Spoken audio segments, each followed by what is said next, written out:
Haley Green was no stranger to challenges.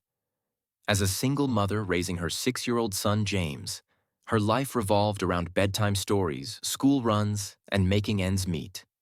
James, with his curious gray-blue eyes and endless energy, was her greatest joy and her heaviest secret. His father, Dylan Stone, had no idea he existed. Years ago, Dylan's relentless ambition had pulled him into the world of skyscrapers and boardrooms, leaving Haley and their brief romance behind. She had tried to reach out back then, but every call, text, and email was met with silence, a wall of inaccessibility that only a man like Dylan could build. And now, years later, life had thrown her an unexpected twist: a wedding invitation. Dylan Stone was getting married, and Haley's heart sank at the sight of his name. The invitation wasn't just a reminder of the man who had once made her heart race. It was a glaring question. Could she keep hiding the truth from him any longer? The day of the wedding arrived, and Haley felt the weight of her decision pressing down on her. Dressed simply yet elegantly, she gripped James's tiny hand as they approached the grand estate, its sprawling lawns and glittering decor a stark contrast to their modest life. The air buzzed with chatter and the clinking of champagne glasses. Haley's stomach churned as she maneuvered through the sea of designer gowns and tailored suits. There was Dylan, looking as polished and confident as ever, standing beside Charlotte Myers, his poised and powerful bride. Charlotte's every move screamed perfection, and beside her was William Myers, her father, a man whose mere presence commanded the room. Haley felt like an outsider in this world of high society, but she reminded herself of her purpose. She wasn't here for closure or confrontation. She was here for James. He deserved to know his father, and Dylan deserved to know his son. As the evening unfolded, Haley's nerves tightened. Between polite smiles and carefully crafted small talk, she waited for the perfect moment to speak to Dylan. Finally, during the rehearsal dinner, she saw her chance. She approached him, her heart pounding as she whispered, "Can we talk privately?" Dylan's expression shifted from surprise to curiosity, and he nodded, leading her to a quieter corner of the venue. Haley's voice trembled as she spoke the words she had rehearsed for years. "Dylan, you have a son. His name is James." For a moment, Dylan was frozen, his face a mixture of shock, confusion, and something Haley couldn't quite place: regret. He looked at her, then back toward the room where the life he'd built with Charlotte awaited. "Why didn't you tell me?" he asked, his voice tight. Haley explained the calls that went unanswered, the emails that bounced back, and the pain of realizing he had moved on without her. Dylan's jaw clenched, and for the first time, the weight of his past actions seemed to register. Their conversation was interrupted suddenly. Charlotte entered the room, her sharp gaze flicking between the two of them. The tension was palpable as she demanded to know what was going on. Dylan hesitated, his loyalty to Charlotte and the shock of Haley's revelation battling for dominance. Haley decided to leave before the situation escalated, her heart heavy with unfinished business. As she walked away, she glanced back at Dylan, who stood there, torn between two worlds. Haley knew this was only the beginning, and the storm brewing within him was far from over. Dylan Stone stood at the altar, the weight of the world pressing on his shoulders. The words he had rehearsed for his vows now felt hollow, a fragile script unable to hold the truth burning inside him. Just hours ago, Haley had dropped a revelation that had shattered the foundation of his carefully curated life. He had a son. As Charlotte approached, radiant in her lace gown, the crowd's admiration rippled through the air. But Dylan's thoughts were elsewhere, swirling with questions about James, the 6-year-old boy he had never known. His eyes flickered toward the guests, scanning for Haley and James, their presence a silent storm amid the grandeur of the day. As the officiant began, Dylan's mind spiraled. The vows he spoke were strained, his hesitation drawing subtle glances from Charlotte. Her perfectly composed smile faltered for just a moment, a crack in the polished facade she presented to the world. Still, the ceremony continued, and as the officiant declared them husband and wife, applause erupted, a sound that felt deafening to Dylan's already troubled mind. He turned to Charlotte, her hand warm in his, yet his heart felt impossibly cold, burdened by the secret he now carried. At the reception, the tension mounted. Under the sprawling tent adorned with chandeliers and floral displays, Charlotte rose to make an announcement. The hum of conversation stilled as she raised her glass. Her voice, steady yet tinged with unspoken emotion, echoed across the room. Dylan and I are thrilled to start this new chapter of our lives, and as we do, we're embracing every part of our family. She paused, her eyes locking briefly with Haley's. This includes James, Dylan's 6-year-old son. A gasp rippled through the crowd, followed by a symphony of murmurs and speculative whispers.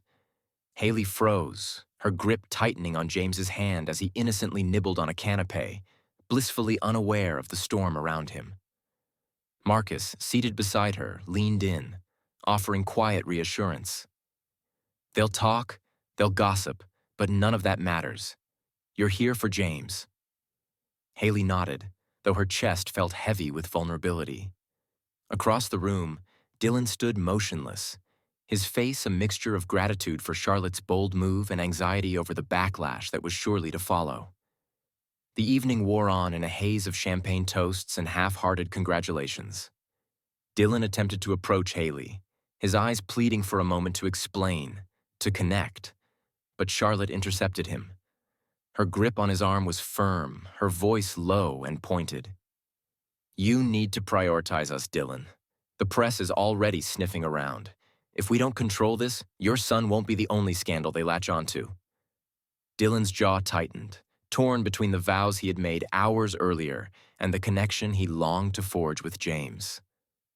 Later, Charlotte and Dylan stepped outside, their argument spilling into the quiet night. Do you even understand what this means for us? Charlotte hissed, her voice trembling with anger and insecurity. You're not just my husband, Dylan. You're part of the Myers legacy now. This isn't just about you. Dylan met her gaze, his voice heavy with emotion. I never asked for this, but James is my son. I can't turn my back on him, Charlotte. You have to understand that. Meanwhile, Haley found herself summoned to a secluded gazebo by Charlotte. The wind carried the distant echoes of laughter and music from the reception, a stark contrast to the charged air between the two women. Charlotte's voice was tight as she spoke, her composed exterior giving way to the raw emotions beneath. You've turned my wedding into a headline. My father is furious, the guests are whispering, and I'm the one who has to pick up the pieces. I need boundaries, Haley. I need to know this won't destroy everything I've built with Dylan. Haley's voice was calm but firm as she replied, James didn't choose this either, Charlotte. He's just a little boy who deserves to know his father. I'm not here to ruin your marriage, but Dylan is his dad. He needs to be part of his life. The tension between them hung heavy, but for a brief moment, there was a flicker of understanding in Charlotte's eyes. Fine, she said finally, her voice softening. But keep your distance. This family already has enough cracks. I won't let it shatter. Haley nodded, recognizing the fragile truce they had struck. As Charlotte walked away, her heels clicking against the stone path, Haley stared out at the ocean, the waves crashing against the cliffs below.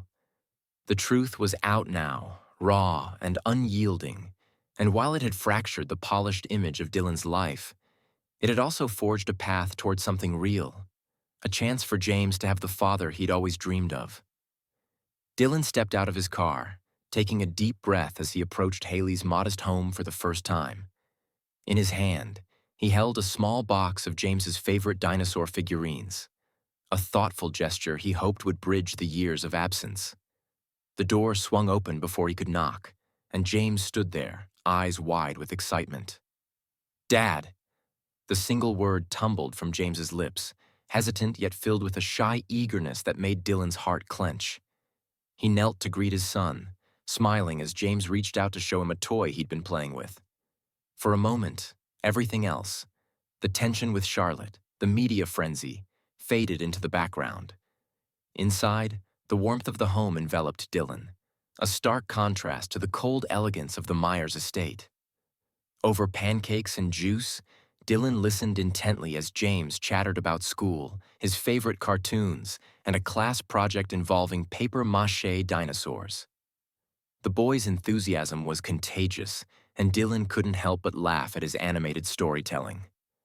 After breakfast, they headed to the backyard, where James insisted on playing catch.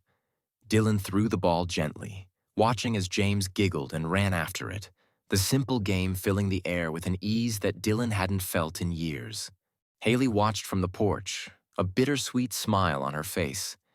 Seeing Dylan and James together was everything she'd hoped for, yet it stirred a deep ache within her. This was a glimpse of the family they might have been, a life she had long since let go of. Still, as she saw Dylan crouch to tie James's shoelace and offer an encouraging pat on the back, she felt a flicker of hope. Maybe they could build something different, something better for James. As the day wore on, Dylan and James grew more comfortable with each other. They sprawled on the living room floor, examining James's drawings of dinosaurs and superheroes. "You're really good at this," Dylan said, holding up a sketch of a T-Rex. James beamed, his cheeks flushing with pride. "I made it for you, Dad." The word Dad hung in the air, carrying with it years of longing and the weight of new beginnings. Dylan swallowed hard, blinking back the emotion that threatened to overwhelm him. "Thanks, buddy. I'm going to put this somewhere special." Before leaving, Dylan knelt once more to James's level. "I'll be back next weekend, and I'll call you in a couple of days. We'll make this our thing, okay?" James nodded eagerly, his small hands clutching Dylan's. "Promise?" "Promise," Dylan replied, his voice steady but thick with emotion. Haley stood by the door, watching the exchange with a quiet sense of relief. Dylan was trying, and for James, that meant everything. Back at the Myers estate, Dylan and Charlotte faced the complicated aftermath of the wedding's revelation. Despite their rocky start, they agreed to counseling, acknowledging that their marriage needed a foundation stronger than appearances. Charlotte made it clear that James would not be drawn into the media spotlight. "He's just a kid," she said firmly. "This is our mess to handle, not his." Meanwhile, Haley and James returned to their life in Hartford. The transition wasn't seamless, but it carried a sense of renewal. Haley went back to her job, and James resumed his school routine, each day peppered with excitement about his next call or visit with Dylan. One evening, as they sat together in their cozy living room, the phone rang. James grabbed it eagerly, his face lighting up as Dylan's voice came through the line. "Hi, Dad. I drew another dinosaur today. Want to see it next time?" Haley watched the exchange, her heart swelling with a mix of pride and gratitude. When James hung up, he turned to her, holding up his latest drawing. "This one's for Dad," he said with a grin. Haley kissed the top of his head, whispering, "He's going to love it." As the rain softly pattered against the windows that night, Haley realized their lives had shifted into something new. The pain of the past hadn't disappeared, but it no longer defined them. Instead, they were moving forward, building bridges one moment at a time. And in those moments, the promise of a better future glimmered brightly. Fragile, yet full of hope.